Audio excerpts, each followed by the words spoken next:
بسم اللہ الرحمن الرحیم۔ میرے محترم بزرگوں، دوستوں، عزیز ساتھیوں اور میرے دیش واسیوں، السلام علیکم۔ آپ سب پر اللہ کی سلامتی ہو، پرمیشور کی کرپا ہو۔ آئیے آج ایک چھوٹا سا واقعہ صحابہ کرام کا عرض کرتے ہیں۔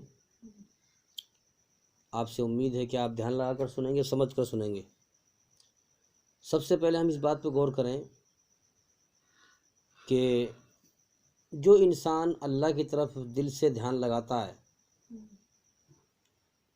اور سچے من سے غور کرتا ہے، بلکہ دین کا ہنسی کھیل نہیں بناتا، تو بے شک سچائی اللہ تعالیٰ اسے سمجھا دیتا ہے۔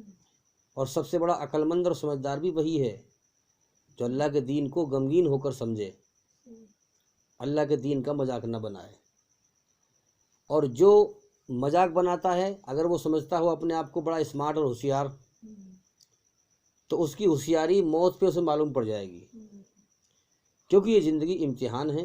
اللہ نے تھوڑی سی زندگی دے کر کے انسان کا امتحان لیا ہے۔ سمجھ میں آ رہی ہے بات؟ اللہ ایک مالک ہے، جو اسے راضی کر کے جائے گا وہ جنت کا ہمیشہ ہمیشہ کا انعام پائے گا۔ تو ابھی جو میں ایک واقعہ سنانے والا ہوں، اس واقعے کو سن کر ایک دنیا پرست آدمی بڑا عجیب سمجھے گا، لیکن واقعہ حقیقت ہے۔ اور جو دنیا پرست آدمی ایسے دیندار لوگوں کا مذاق اڑاتا ہے، جب تک سانس چل رہے ہیں مذاق اڑا لے، جس دن تیری موت آئے گی تیرا مذاق بن جائے گا پھر۔ ہاں، تو اس واقعے کو دل سے سنیں، سمجھ کے سنیں، دھیان لگا کے سنیں، اور غمگین ہو کر سنیں کہ اللہ کے ایسے نیک بندے تھے۔ یقیناً اللہ تعالیٰ سچے لوگوں کے ساتھ ہے۔ کس کے ساتھ ہے؟ اچھے لوگوں کے ساتھ ہے، صبر کرنے والوں کے ساتھ ہے، سچائی پہ چلنے والوں کے ساتھ ہے۔ بے ایمان دنیا میں کتنی ہی مکاری کرے، اللہ اس کو بھی دیکھ رہا ہے، سمجھے؟ تو اللہ نحن اقرب الیہ من حبل الورید، ساتھ تو سب کے ہیں، ناری بات سن میں، سب کی سیارت سے زیادہ قریب ہے، لیکن دل جوئی میں، بھلائی میں، اچھائی میں اس کے ساتھ ہے جو نیک انسان ہے، جو بھلا انسان ہے۔ اب ایک واقعہ چھوٹا سا میں عرض کر رہا ہوں، اسے دھیان لگا کے سنیں کہ ہمارے نبی صلی اللہ علیہ وسلم بیٹھے ہوئے تھے، صحابہ اکرام بیٹھے ہوئے تھے، مجلس لگی ہوئی تھی، تو ایک صحابی آئے، صحابی مطلب ہمارے نبی محمد صلی اللہ علیہ وسلم کے شیشے ہیں۔ صحابی اسے کہتے ہیں جس نے ہمارے نبی کو اپنی آنکھ سے دیکھا ہو اور ایمان کی حالت میں اللہ کے حکم پر چل کر موت آئی ہو۔ سمجھ میں آ گئی بات؟ تو آئے اور آ کے عرض کرنے لگے کہ یا رسول اللہ، ہمارا ایک پڑوسی ہے، اس کے گھر میں ایک پیڑ ہے کھجور کا، اور اس کا کھجور کا پیڑ ہمارے گھر میں کچھ جھکا ہوا ہے، یعنی کہ ایک دیوار کا فرق تھا، صرف ایک دیوار کا فرق تھا۔ تو اس کا جو پیڑ ہے، وہ پیڑ تو اس سے گھر میں ہے، لیکن جھکا ہوا ہمارے گھر میں ہے۔ اب اس کے کھجور گر جاتے ہیں، چونکہ جھکا ہوا ہمارے گھر میں ہے، تو ہمارے بچے جب نیچے گر جاتے ہیں تو بچے کھا لیتے ہیں کھجور۔ تو وہ پڑوسی ہمارے گھر میں آتا ہے، ہماری بڑی بےعزتی کرتا ہے، بچوں کو مارتا ہے، پیٹتا ہے، ذلیل کرتا ہے۔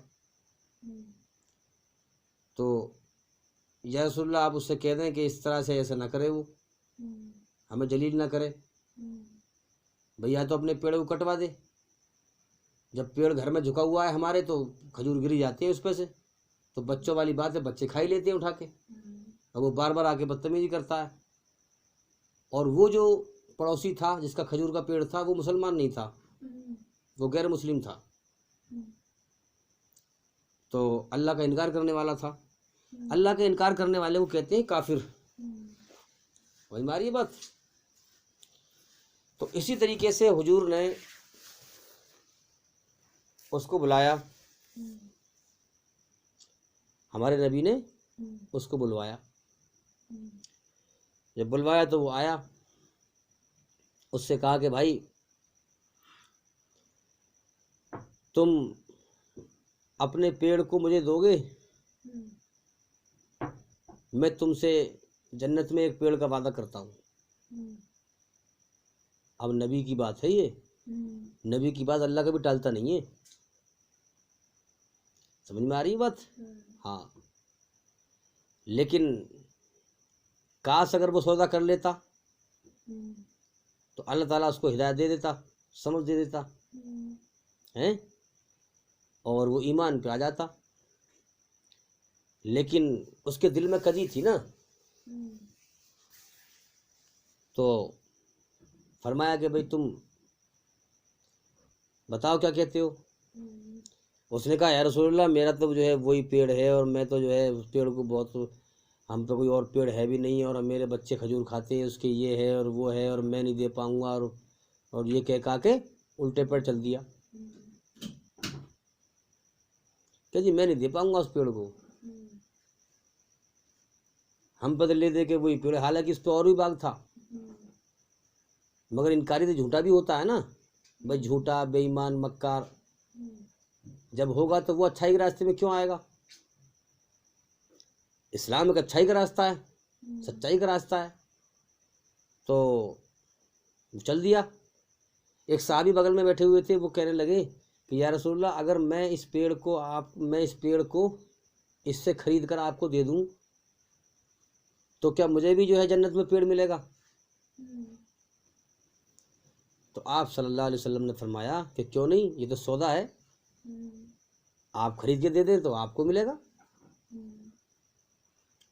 تو صحابی فوراً اٹھ کے گئے. ابھی وہ رستے میں جا رہا تھا، جس کا پیڑ تھا وہ رستے میں جا رہا تھا. جا کے رستے میں اسے پکڑ لیا اور جا کر اس سے جو ہے بولنے لگے.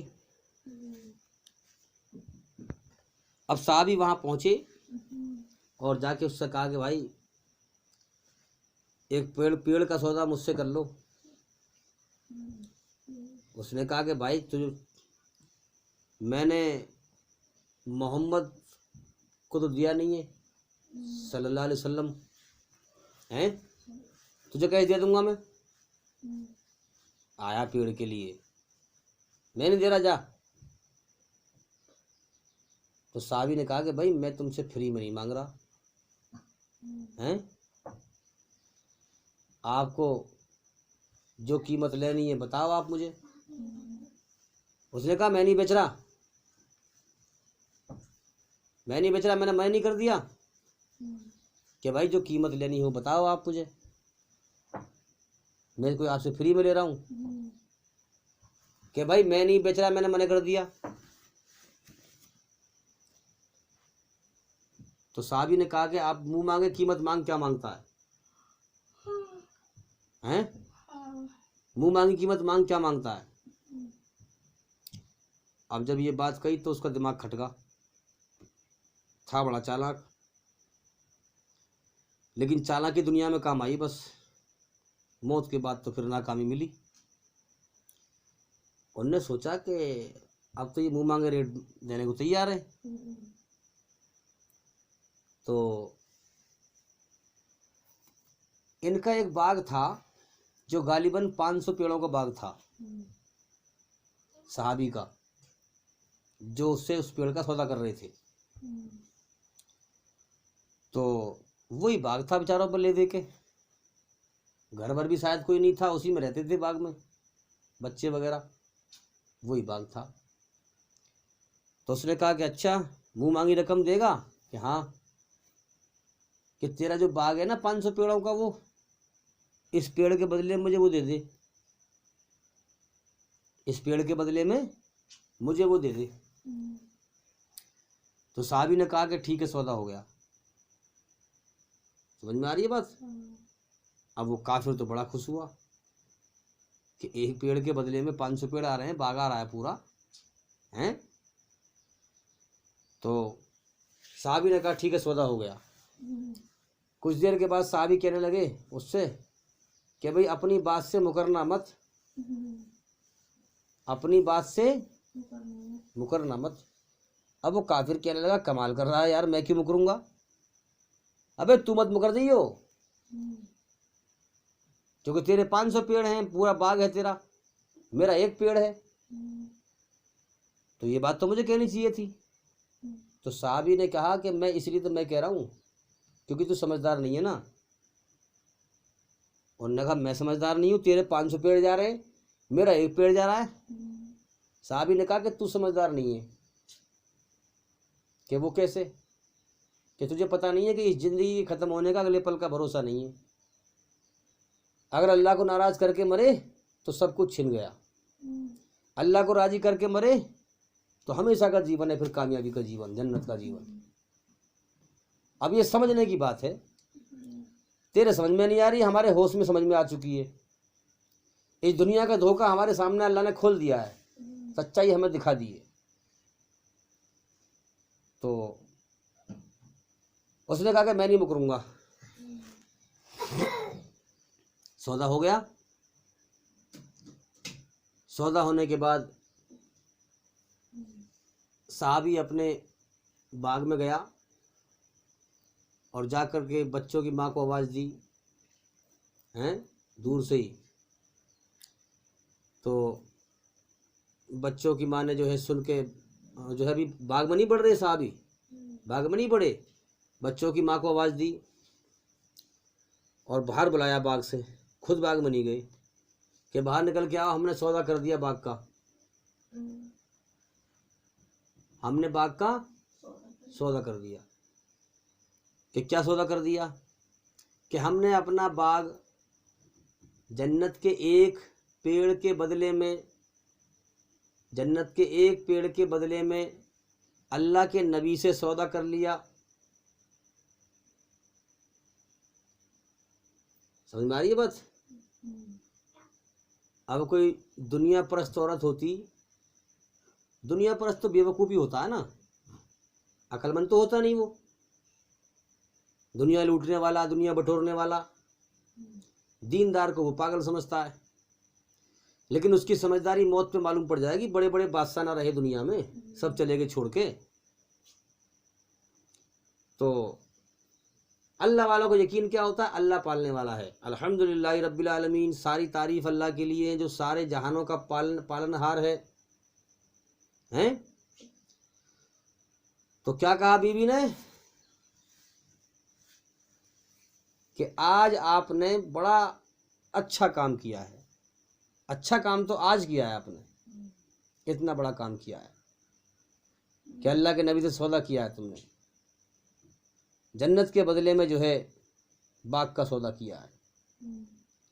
ورنہ آج کل کی عورت ہوتی کوئی دنیا پرست تو کہتی یہ تم نے کیا کر دیا، تم نے تو برباد کر دیا ہمیں، فلانا ڈھماکا، پیچھے پڑ جاتی ہے کہ نہیں؟ لیکن وہ اپنے بچوں کو لے کے باہر نکل کے آئی، کیونکہ ان کا یقین بن چکا تھا، ان کا دنیا کا دھوکہ کھل چکا تھا، سچائی کو وہ جان چکے تھے، دنیا کی حقیقت کو وہ جان چکے تھے، دنیا کے مکر و فریب کو وہ جان چکے تھے۔ مگر آج کل کے انسان کو دنیا کا دھوکہ سمجھنا بڑا مشکل ہے، اس کے دل سے دنیا چھوٹنے کو تیار ہے ہی نہیں جب تک موت نہ آ جائے۔ جب تک موت دے کے اللہ دنیا نہ چھڑوا دے اس سے، اس وقت سے پہلے چھوٹنے کو تیار نہیں ہے اس کے دل سے۔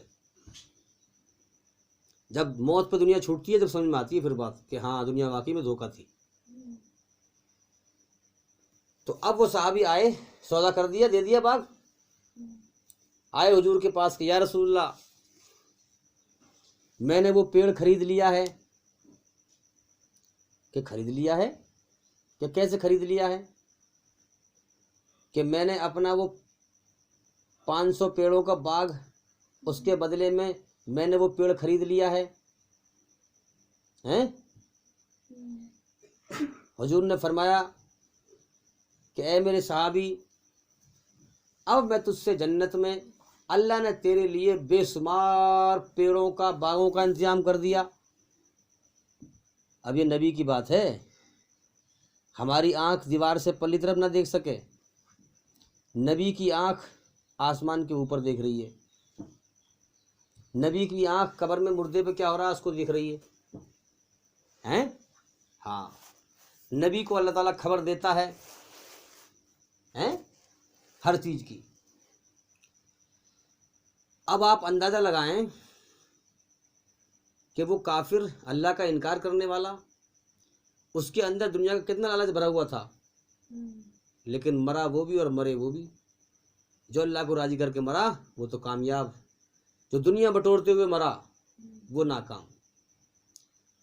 کس لیے کیا یہ کام؟ کہ وہ صحابی جو تھے جن کے گھر میں وہ پیڑ جھکا ہوا تھا، وہ غریب صحابی تھے،